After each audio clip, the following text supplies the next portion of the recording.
Let's move over to that primetime Monday night matchup. They were kind enough to give us the game of the weekend, you know?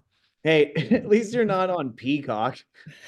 Oh my God, What the seriously. hell? I was like, am I gonna have to actually pay to watch my team play like shit? This is going to be 30 or 29 minutes Eagles, 1 minute everything else. And Andy, you have the floor. All right, I'm going to go get a drink. I'll be right back.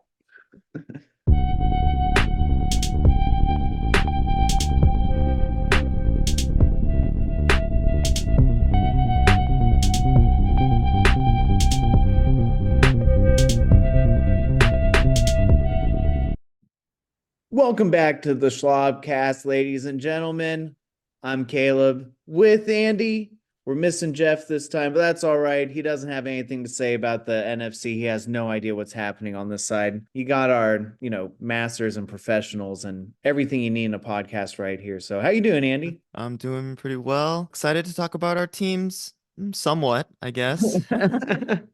This is going to be 30 or 29 minutes Eagles, 1 minute everything else. And Andy, you have the floor. All right, I'm going to go get a drink. I'll be right back.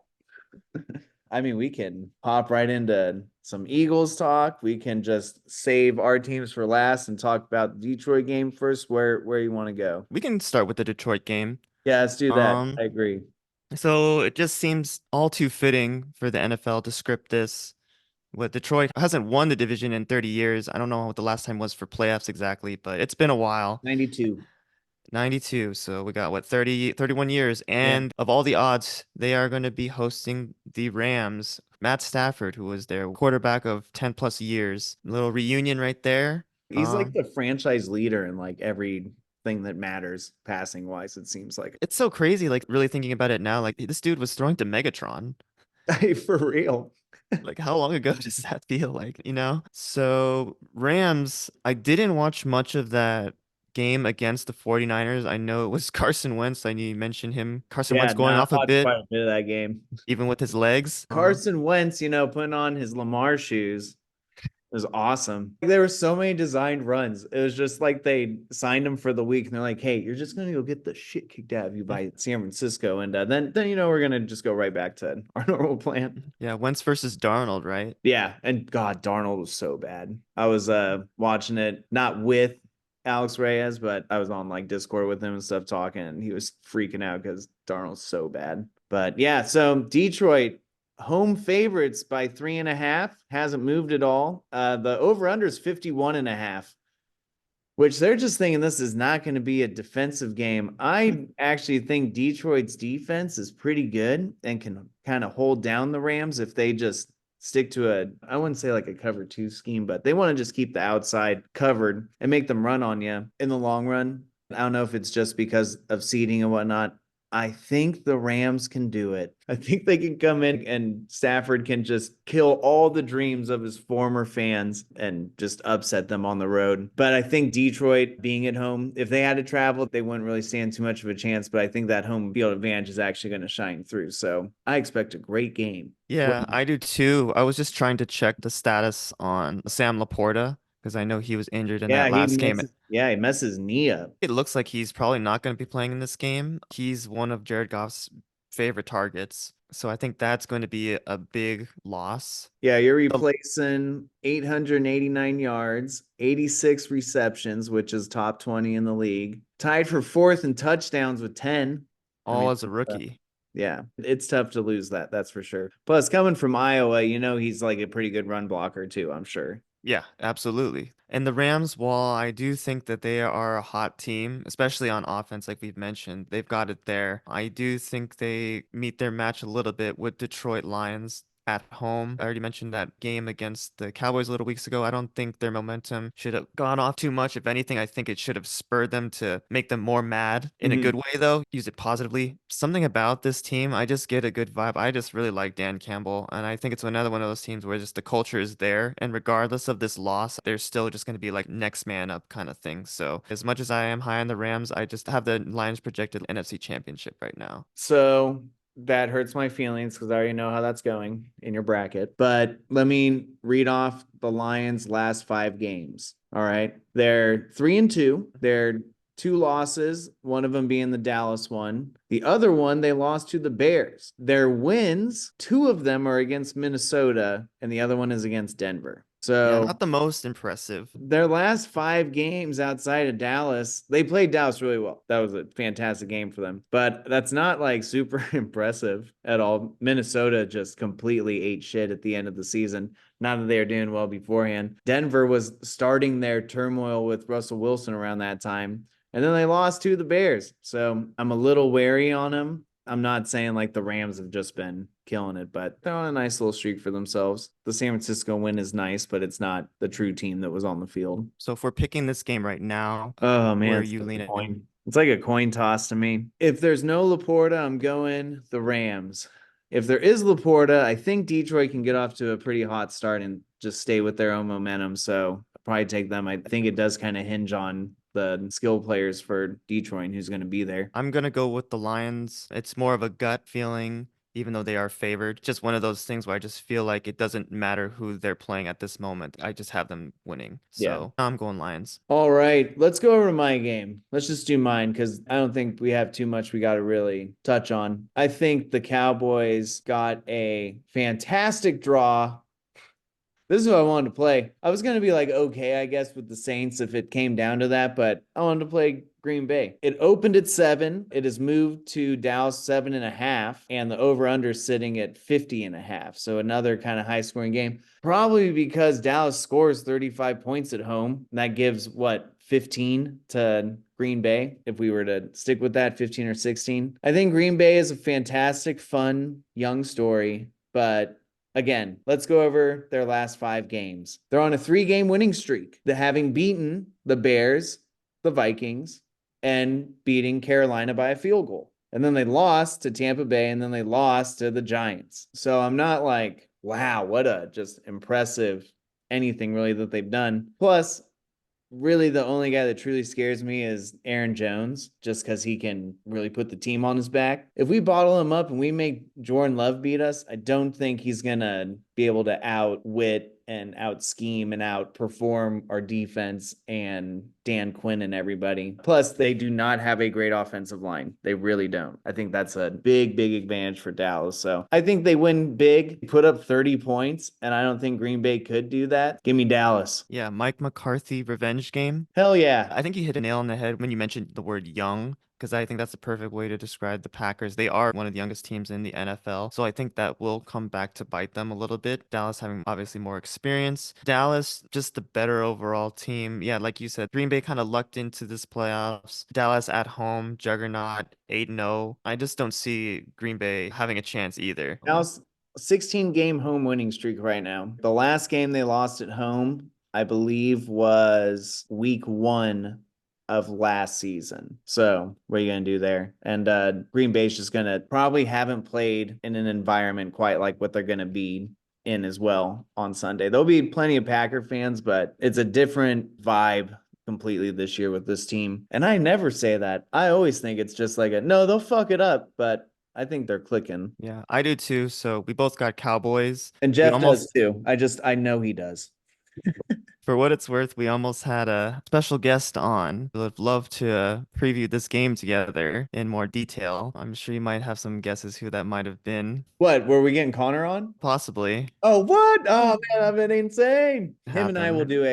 do a preview thing Saturday or Yeah, Friday yeah. or something. He's not back to at work yet. He's got some time. Yeah, I'm sure there'll be some nice little banter back and forth there between the Broens. Oh yeah, totally. He doesn't even know. Let's move over to that primetime Monday night matchup. They were kind enough to give us the game of the weekend, you know? Hey, at least you're not on Peacock. Oh my God, What the seriously. hell? I was like, shit, am I gonna have to actually pay to watch my team play like shit? I do appreciate the Monday night, the extra day NFL for helping my team get some rest. Yeah.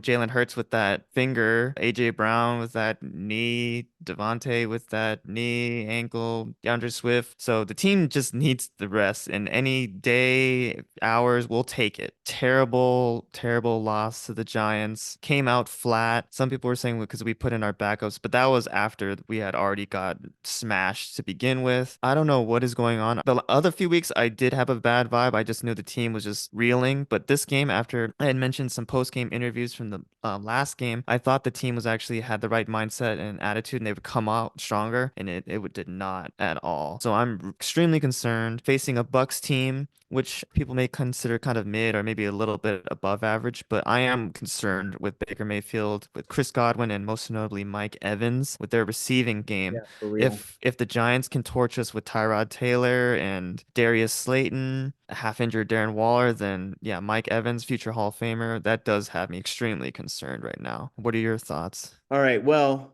before anything, Philly is favored by 3, over under 44.5. Game time is supposed to be 65 and raining. So that might actually play a little bit to the Eagles' benefit if Bucks can't throw it nearly as much as they'd like to. The Bucks have been playing really well. I was surprised how the Eagles performed this past weekend, but last year, Dallas did the same thing week 18. We went to Washington and got beat like 20-6 or something. It was just horrific. And it looked like just the most bland crap play calling game, no fire, anything behind it. Because we were already locked into the 5 seed and knew we were going to go play Tampa Bay. And the next week we came out and just absolutely trounced them and put Brady into retirement. So I don't know really what to take away from that game. The post game stuff, like you were talking about, that was weird, especially Jalen Hurts. He was like trying to come up with like every like Instagram, quote you could possibly think of, just one after the other.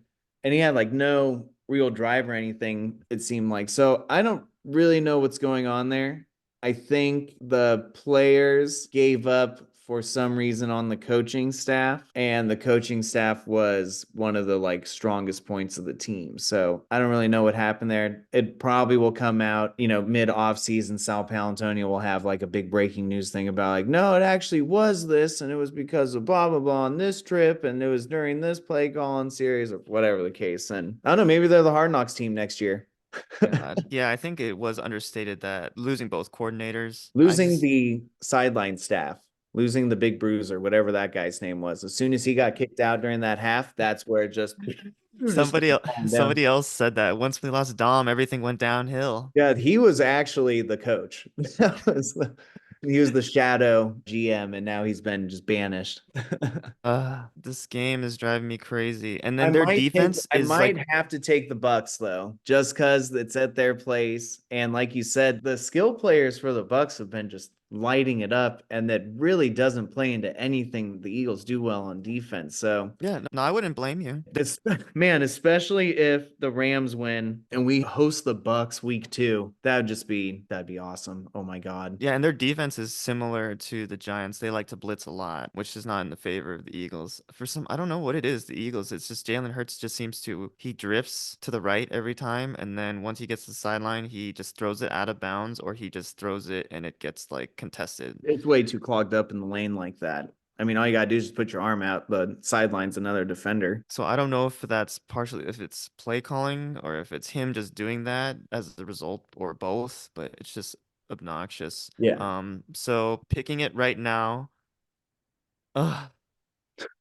I can't believe I'm saying this. Oh my God. If I'm picking right now, and I got to be honest, so I have the Bucks. The Eagles just have not looked good, and as much as I really wanted this last game to like come out strong and like, okay, we've got this now, and then it only made me feel worse. And I thought it couldn't get any lower, but it Yeah, for did. real. If they would have It's come out playing great, then yeah. who knows, anything could happen. They are favored. I would love to be proven wrong, but right now, January 8th, Monday, I got the Bucks. Damn. All right. You heard it here first. I don't think that's ever happened.